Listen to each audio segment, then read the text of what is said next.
Hi, everybody. My name is Willie Turney, and I am on the Google Cloud community team. I'm joined here by Ben Cook from the security team, and we've got a jam-packed session. Before we dive in, I just want to mention that questions are recommended, so feel free to use the chat on the right-hand side of the screen. And if we don't get to your questions today, we'll be sure to get them answered in the Google Cloud community, which you can find the link in the YouTube description. And with that, I will pass it over to you, Ben. Thanks so much. Thank you.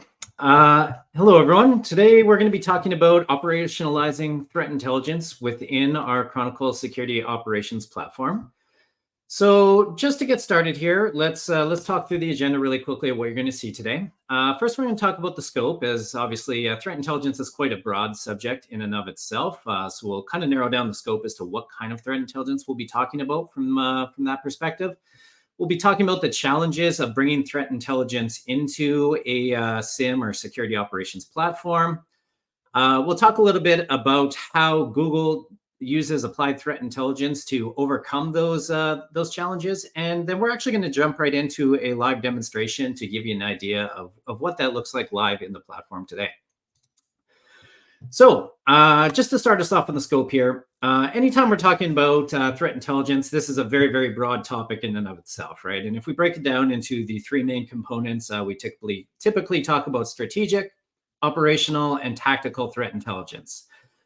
Strategic, kind of giving us the who and the why, typically used more in a report-based format, used for leadership to determine policies within an organization and how they're going to continue to operate from that cybersecurity perspective or risk perspective. Operational intelligence, which is typically used more when we're dealing with active operations campaigns to proactively determine actor TTPs, for detection engineers to create rules or detections within their platforms. And that's really detailing kind of the where and how of the threat intelligence component. And what we'll be actually focusing on today is tactical intelligence. When we talk about tactical intelligence, we are really talking about the what. This is the detail-driven investigation and response details. Typically think IOC based. We're talking about domains, we're talking about IOPs, file hashes, registry edits, URLs. And this is typically what we see integrated within SIMs and security operations platforms today. This is mostly the case just because that is the kind of format that most of these technologies are going to take. And these are the kind of indicators that are going to be fired off and going to be matched against the other logs, other telemetry within your data sets in those SIM platforms. So if we kind of talk about the architecture of how we typically see IOCs brought into technology, there are a couple different ways and there are quite a few different limitations. What we won't be talking about today is bringing external threat intelligence sources directly to other controls outside of SIMs and security operations platforms. Lots of different reasons for this. As you can see, there are duplicates in IOCs from those sources. So if you have 2 or 3 different commercial sources, maybe you have some OSINT, ISAC feeds, there may be duplicated IOCs, IPs, DNSs, that are actually utilized in there, and they're going to fire off multiple alerts in those multiple technologies. The other reason that we typically don't feed IOCs directly to these devices is because every device, every EDR technology, NDR technology, proxy, firewall, typically ingests indicators in different versions, whether that be sticks, whether that be flat files, JSONs, whatever the case may be. It takes a lot of work from both the threat intelligence provider and the actual operators who have to bring this information into those technologies. The other reason is it really provides limited context of other controls. So if you have alerts firing off in an EDR, it's looking at the alert specifically from that endpoint technology only. It's not taking into effect NDRs, any of your other controls from that perspective. So just to centralize the data and have all the alerting done there is just going to be a better methodology for me from this perspective. There are some caveats to this. As we're talking about bringing indicators into your SIM or SecOps platform today, we'll be talking mostly in the context of mandiant indicators. These are indicators that you would typically utilize to trigger alerts because they are already curated. They've already given you, they've already been vetted by our analysts to determine that they are high fidelity. Where we see IOC indicators fed into direct controls within our context is going to be virus total. So virus total is great for indicator enrichment. You're not necessarily using those indicators to actually feed the controls to alert off of. It's when you have a file hash go through your firewall and you want to get a validation that that file was not malicious. We would be using them from that perspective in those kind of integrations. So directed controls is kind of out of scope for the conversation that we're going to have today. It does get a little bit better if you take those all those alerts that you're getting from that and you are bringing it to your SIM directly. It does alleviate a couple issues that we just talked about. You know, analysts working out of multiple technology controls, they can again just work directly into that SIM. And it also eliminates that limited context of other controls. Now, you still have some problems here because the alerts are only being fired based on the telemetry that those controls are getting, not the holistic picture that the SIM is going to be able to provide you from that perspective. What we typically recommend when we talk about an architecture deployment for IOC indicators or tactical indicators coming into a centralized platform is to bring all your external threat intelligence sources directly either to your SIM, or in larger organizations, you might run a tip that's going to do that deduplication work for you, and then feed it not just to your SIM, but also to your other stakeholders within your organization. That's obviously going to be a little more complex in that scenario, but for this scenario, we are going to talk specifically around those external threat indicators coming directly into your SIM. If you do that, and then you take all of your other telemetry, both on-premise and cloud-based telemetry, again, we're talking EDRs, NDRs, proxies, IAMs, GCP logs, Azure logs, AWS logs, all that good stuff, and you bring it into one centralized location, it really eliminates a lot of those initial issues that we'd seen with the directed controls model. For one, all your data and your intelligence is centralized.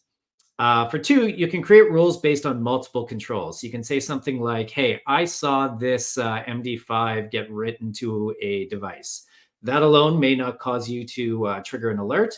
But then if you see outbound C2 control based off of that initial process firing, you may create your alert now that you know that there's actual execution that occurred. This may drive up the priority of that alert as well. We've eliminated the limited context of other controls because we've brought everything into that centralized location. You can do all your customized rule sets within your SIM rather than trying to do them in individual technologies in different formats. And of course, we have the analysts all working out of that individual one pane of glass, if you will. They may not work through the entire investigation, but at least you have a good starting point for the initial triage of an alert. So with those, now that we've kind of defined the scope there, and that scope essentially being, we're talking about tactical IOCs being fed into your security incident and event management tool. What are those challenges that we typically see from IOCs as a whole? IOCs within a SIM are typically brought in as a reference list, a flat file of, hey, here's a bunch of bad IPs, here's a bunch of bad domains, here's a bunch of bad other artifacts from that perspective, URLs, FQDNs, whatever the case may be. Now, the challenges that we see within those flat files is, first off, the intelligence publication time. So when we actually look at an organization that is in kind of crisis mode, they've determined something is going on in their environment, they're trying to run their investigations. The first thing that company is not thinking is, hey, I better share all these IOCs out to the rest of the community so that they can better protect themselves. They're worried about their organization, their customers. They're trying to get their arms around the situation. They may not want to publish those IOCs for numerous reasons, tipping off the threat actor that they know that something is going on in their environment, whatever the case may be. So we typically don't see those indicators of compromise initially get published until after an investigation is completed. If we look at it from the incident responder side, it's very similar. That incident responder is typically not going to be publishing those indicators out to the rest of the community while engaged in active IR. Many reasons for this, very similar to the compromised organization. They probably don't want to let a threat actor know that they're working on those particular indicators that may tip the threat actor off and cause them to change their behaviors within the environment. They may be bound by legal complications. They may have NDAs with the organization. Whatever the case may be, there is typically a buffer time before those indicators are published out to the larger community. So that is typically one of the largest challenges that we see. What typically happens in that is pre-publication of those IOCs, you have a gap in your own defenses. You don't know about them. They could be occurring in your environment. You're blind to it until those indicators are actually published. The other downside of this is post-publication. Let's say this took a couple of weeks, maybe a month to get those indicators out to the community. Those indicators very well may be stale. Domains are going to change very rapidly. Those IPs may have been part of a takedown process as part of that incident response engagement. That hash is probably burned. It's very trivial for a threat actor to flip a couple of bits and create a new hash from that perspective. So the IOCs may not provide as much value to you as they would have 2 weeks prior to that incident actually occurring. One of the other challenges that we typically see in a lot of organizations is IOCs are typically a one-to-one pattern match. So we put these IOCs in a list. We basically say, hey, let's push them against every log that comes into your system. If we have a match, we'll flag it. Fantastic. We are getting, all of our indicators matched against our data sets. That's very good. But one of the things that may not occur to that is we don't get any prioritization within there. We don't have any understanding of the behavior or the rule that actually triggered it. What if that indicator was actually maybe a very low fidelity indicator? It was just an outbound scanner that you saw on a firewall. It really leaves your initial triage analysts struggling to keep up with the amount of alerts that can come from low fidelity intelligence being populated into your system. So by creating rule sets around that, we can do a little bit better, which we'll talk about very shortly. As mentioned, those indicators may lack context. So the context could be multiple things from this perspective, right? Who is actually behind that particular IOC? So we start talking about attribution. Is it a nation state threat actor? Is it a script kiddie who may have gotten a hold of that exploitation at a later date after it's been burned by someone with a little more sophistication skills? Is it someone who's targeting your organization, or is this more of an opportunistic attack? That context is not normally found within indicators of compromise. So that's another very large challenge that we typically find when we're talking specifically about tactical indicators. This is where that operational data, having a threat intelligence team and an analyst to be able to do that and provide that context is really going to help you out from that perspective. Prioritization also becomes a key. Let's say you have 5 or 6 of these different indicators all fire off in the same day from your SIM or SecOps platform. Which ones do you look at? What's burning compared to the others? Is it going to be based on first in, first out? Is it based on the type of technology that actually fired off that indicator? There's a lot of different ways you could kind of think about that prioritization, but it really needs to be based on, hey, how big of a risk is this to our organization as a whole?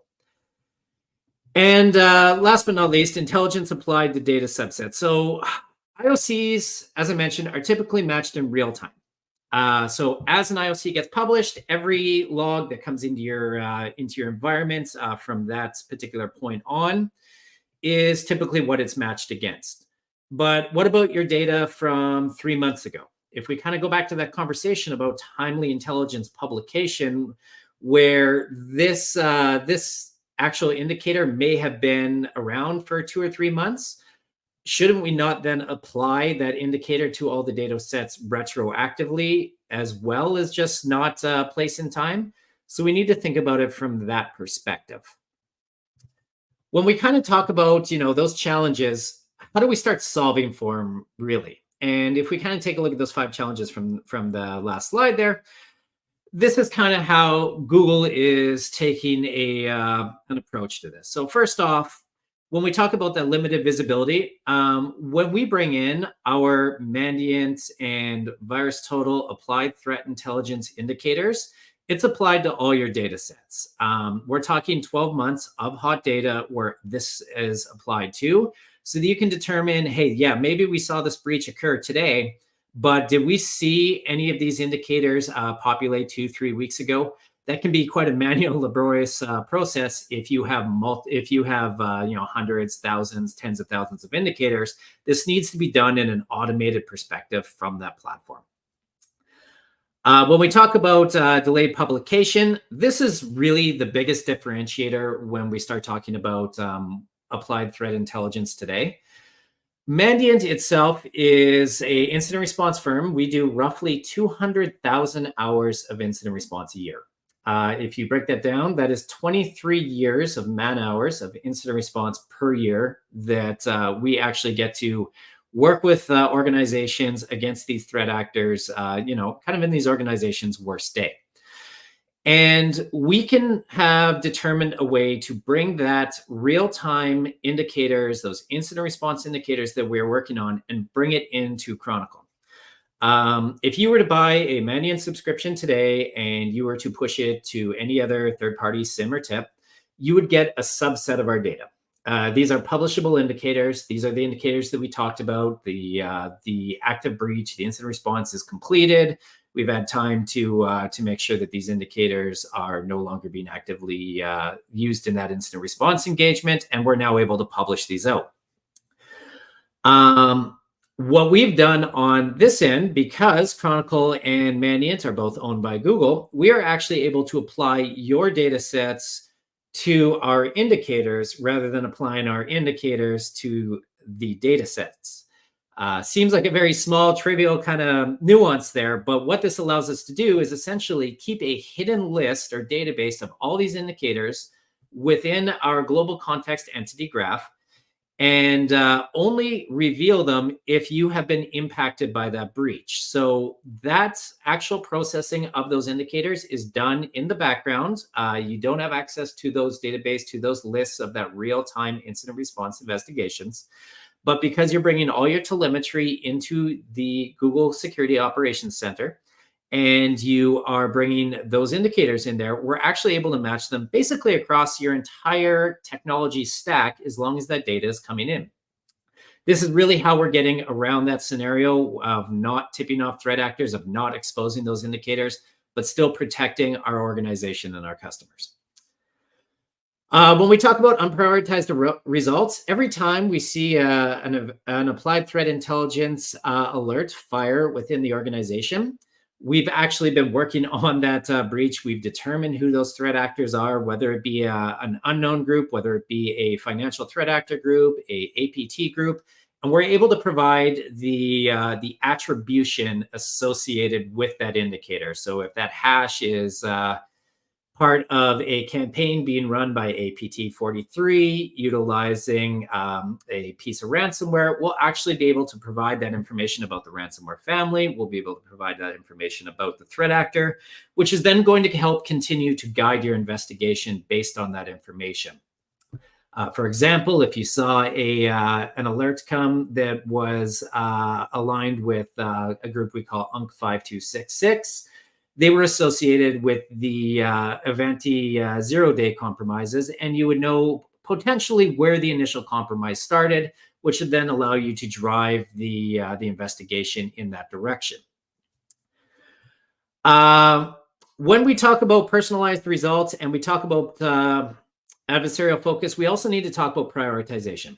So we're not just matching the events and creating prioritization based on the indicator. We're actually basing it on the log data that comes in.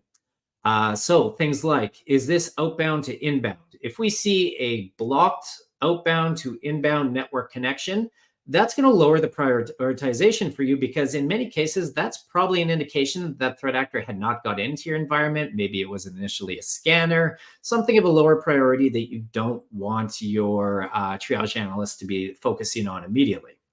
If we see a outbound C2 communication from a endpoint with an internal IP address, and we see that that communication was allowed, that is going to become a very high priority situation for you, because that does suggest that at the very least, some sort of potential malware or threat actor was actually on that machine and is starting to call out and move into the next stage of an attack from that perspective. So understanding that prioritization is going to be very important. We're going to show you a little bit of a workflow as we get into the demonstration here. And finally, as we mentioned, pattern matching versus rule-based methodologies. So again, we're always going to start off with pattern matching just because that's the initial trigger to the device, but we need to bring in a lot of other factors to determine if this is something you should worry about. What is the fidelity of the indicator? We do this through something we call our IC score, indicator confidence score, to determine how confident are we that this is something that you want to look into. We're going to determine, again, directionality. Was it blocked? Is this something that we have typically seen before? Is this hash domain well known in the intelligence community outside of Mandiant? All of these are going to take factors from those rules to really determine if we're going to create an alert based on that information, or whether we deprioritize it and flag it as a false positive from a informational perspective. So we do this through what we call applied threat intelligence. This is an add-on subscription that is part of our Enterprise Plus bundle of Chronicle SecOps. And it takes all 12 months of your hot, unfiltered data. So there is no index data here. There is no 1 month versus 3 months. We're looking at all 12 months of your data. We are applying all of our threat intelligence telemetry against it. We are building the associations, the prioritizations, everything into it from that perspective, so that we can basically alleviate that work from your detection engineers. Let's have them worry about more of the behavioral work than worrying about trivial things like bringing in tactical intelligence into your organization. We're going to continuously be updating those. We're going to deprioritize alerts or IOCs that are no longer a factor. We're going to be looking at the logs and the telemetry behind it to determine, is this something that you're interested in? With that, let's jump right into a demonstration and what you would see if you would actually be part of the applied threat intelligence. So within the Google SecOps platform, under detections, we're going to see a couple different things. If we go to detections and we go to rules and detections, we're going to see these curated prioritization rule sets: active breach priority host indicators, active breach priority network indicators, high priority host indicators, and high priority network indicators. We do plan to bring medium and low priority indicators in there as well. They are slated for later on in this year. These active priority host indicators and network indicators, breach indicators, are going to be looking at very specific matching that goes on within the organization. So first off, is this indicator part of an active breach or not? Second off, what is the indicator confidence score? What is the directionality? All that comes into play to determine if this rule is going to fire. Once that rule fires on any sort of data, you're actually going to see it in the Alerts and IOCs tab. You're going to see two different tabs here. Alerts, these are going to be the rules that are created from your own perspective, your own organization rules. And then you're going to see IOC matches. These are those active breach priority matches that we talked about there. And if we look over the last 3 months, we see that we have 3 active applied threat intelligence alerts today. We can see immediately what the priorities are. That's based on those rule sets. So we are seeing active IR, we're seeing high, and then as mentioned, we are bringing in mediums and lows. We wanted to get this out with the highest priorities immediately so that we could start getting these to our customers today. But what you're going to see within this is you're going to see the initial IOC that triggered this. This will never be populated in your environment unless we have matched it in your environment already. So we're going to start seeing the severity. We're going to see the associations. In this case, we don't have an association and we don't have a campaign because it is being worked in active IR. We have not identified who that particular threat actor is and what that campaign is yet. Once we've determined that, you'll start seeing the associations populate here, and you'll start seeing if it was part of a campaign. You're also going to get enrichment from the virus total perspective. So if we look at ones like high, you can see that we do have a lot of VT context. We do see that 18 other security organizations have started to detect these as well. If we look at the IOC matched in active IR, we can actually see just how real and how relevant this indicator is, as none of our other 90 partners have detected at this point that this is malicious. So this just goes to show that timeliness from that perspective. If we actually dig down into one of these alerts, we'll do both the active and the high. You're going to get a lot more information directly about that alert. So first off, you can see that it is part of active IR. This is going to be something that you're going to want to look at immediately. 1 second there. We are going to see that this IC score is 100. So in that particular case, it does show that we are 100% confident in this case that it is malicious. We have 96 sources of intel providing multiple sets of data on this particular source. We have gone through a whole lot of other third-party crowdsourcing. As you can see, again, as we talked about before, third parties have not determined that this is malicious yet. So this is all coming off of Mandiant threat intelligence. It's going to tell you when we first seen this in the environment, when this IOC was initially published. And then it's actually going to show you the initial, when the initial event occurred in your environment, as well as any previous subsequent events. That's that retroactive alerting that we're talking about. And it's going to give you an idea of why we scored this as a prioritization. Now, this one is quite easy. It's sourced from an active IR. All this other information is great, but once you've kind of seen an active IR indicator, it's do not pass go, do not collect $200. Go immediately into the highest priority. This is something that your analysts are going to want to look at immediately. We are sourcing all of this information, not a known indicator, not a known scanner, not commonly knowledge, if it was inbound, if it was outbound, if it was blocked, based on the actual log files that are coming into the organization. If we look at this from a high priority alert, we get very similar information. Obviously, it is not part of that active response data set. So it's going to be much more based on if it's common knowledge in the security community, if it's commonly observed by Mandiant, if it's a known scanner. All these different things will deprioritize or prioritize the alert from that perspective. We can also see these alerts as part of cases themselves. So let's drive into something like this.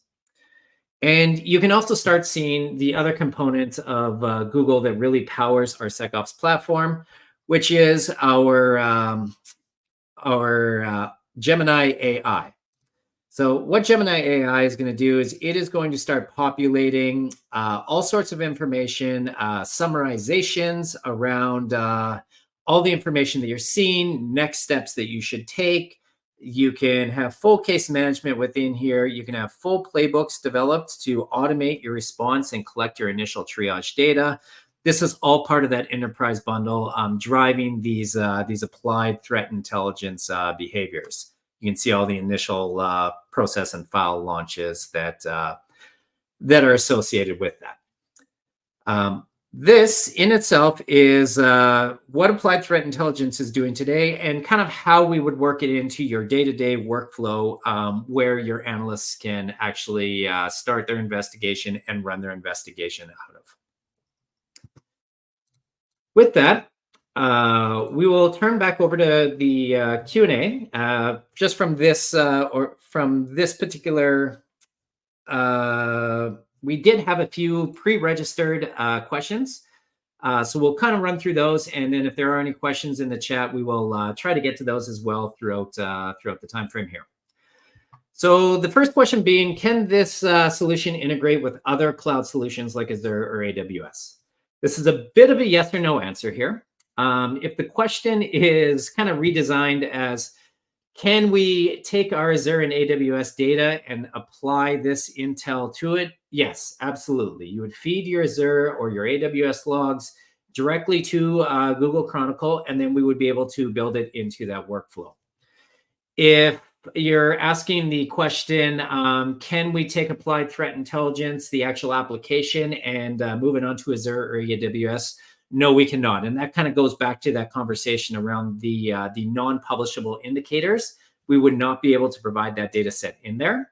If you are just a Mandiant threat intelligence customer, you can get all of our publishable intel and you can feed it directly into Azure or AWS, but you're not going to get that prioritization. You're not going to get those rule sets, and you're not going to get those active breach indicators. So there is quite a difference from that perspective. How does Chronicle Security Operations leverage its platform to provide actionable insights and enable proactive threat detection and response, especially in the context of today's rapidly evolving threat landscape? Well, there's a couple different ways that we tag this. We're going to talk specifically, first off, the main one is bringing those incident response indicators is really going to help with that rapidly evolving threat landscape. And it's really provides those actionable insights. When you start bringing in the conversation of VirusTotal and Mandiant's threat enrichment to provide those additional insights into who the threat actor is, what the malware is, what your next step should be, utilizing Gemini AI to help build that workflow as to what the next step in that incident response flow should be. That's how we're doing it from that perspective. We also have an additional service that can be applied to any Chronicle SecOps Enterprise license, which is what we call Mandiant Managed Hunt. And this is where we actually have our Mandiant analysts working in your data sets, running hunt missions behind the scenes to actually uncover weak signal threats. When we say weak signals, we're talking about alerts that we may not typically publish because they're too noisy, but put together may provide a much larger story or uncover a much larger threat in your organization. So we basically take your data, we hunt through your data, we determine if a bunch of small indicators may be a much larger campaign, and then we'll create alerts based on that. So we can do this either in an automated fashion or with active threat hunters in your environment. If we also look at the rule sets here, you will notice that we do have managed detection testing rule sets in place. So as we do find hunts that are very valuable to an organization, we're actually going to start publishing these into our rule sets in a more automated fashion to help protect our customers once that hunt is complete.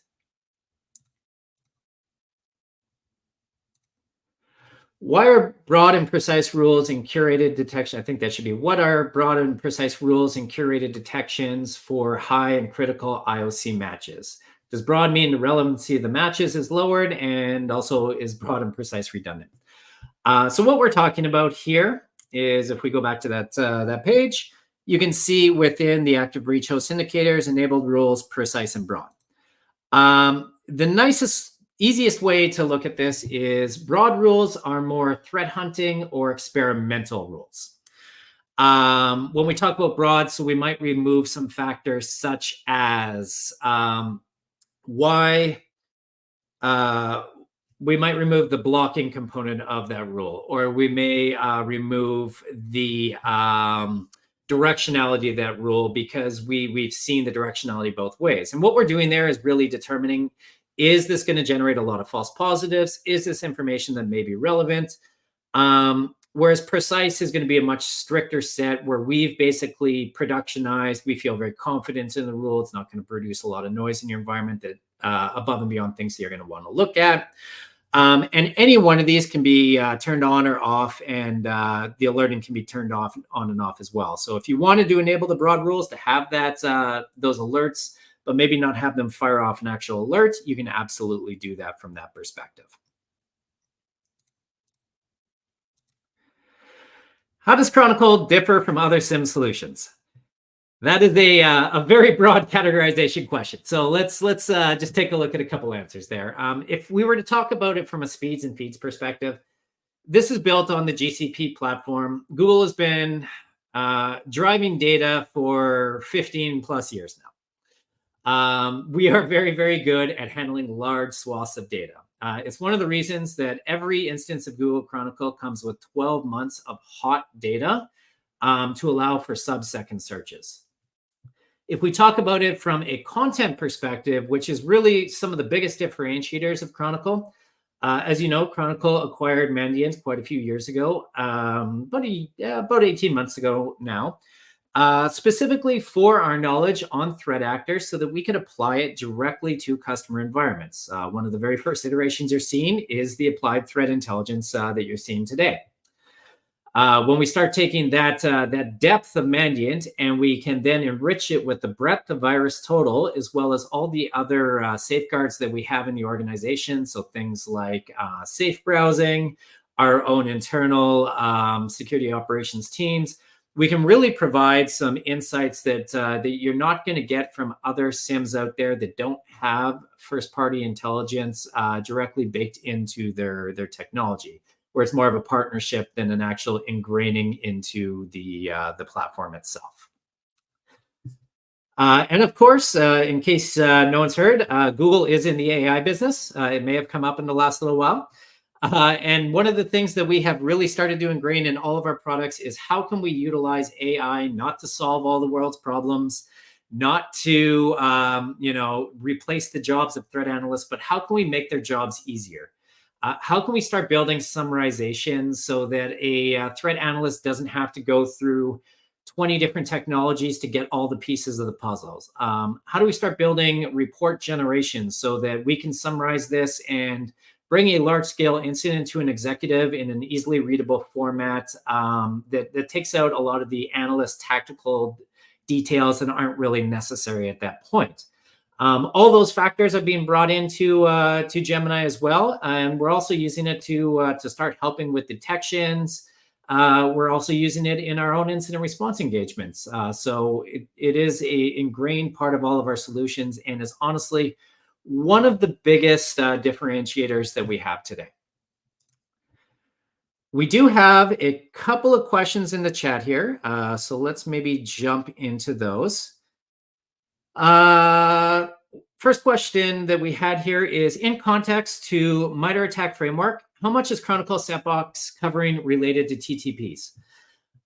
So we do map all of our attacks, or all of our initial threat actors, all of our malware that is executed back to TTPs. And we do try to explain that as best we can within the MITRE ATT&CK framework pages. We have a pretty broad coverage across the spectrum. In all honesty, the best way to look at this is not to say, hey, we cover every TTP on the MITRE ATT&CK framework. It's best to assess with threat intelligence in a more strategic or proactive perspective, what TTPs are the most important to you from that MITRE ATT&CK framework to disrupt threat actors that would typically target you. You can do this through risk analysis profiles. This is something that we do within Mandiant Threat Intelligence, taking your organization's industry and region, determining what threat actors are appropriated to you, and then determining the TTPs that they use. This gives you a nice attack risk profile. And then what you can actually do is use something like our Mandiant security validation tool to validate that these rules are firing. Our coverage is only ever going to be as good as the logs that are being ingested into the platform. So we may have rule sets that cover every single MITRE ATT&CK technique out there. But if you don't have the logs to actually feed those rule sets, it's only going to be as good as that data. So it's always going to be a case-by-case perspective from that perspective there. Can we incorporate third-party IOC feeds, Alien Vault, CrowdStrike, et cetera, into the IOC matches dashboard in Google SecOps? Absolutely. We do that today. you can bring any one of those feeds in there. There are going to be a few differentiators. So when we kind of talked about it from an alert perspective, let's jump back into that for a second here. And we look at these alerts. We look at IOC matches. You're going to see a ton of matches, but they don't all have this GCTI priority. Let's go back 3 months here just to give us a little bit of data.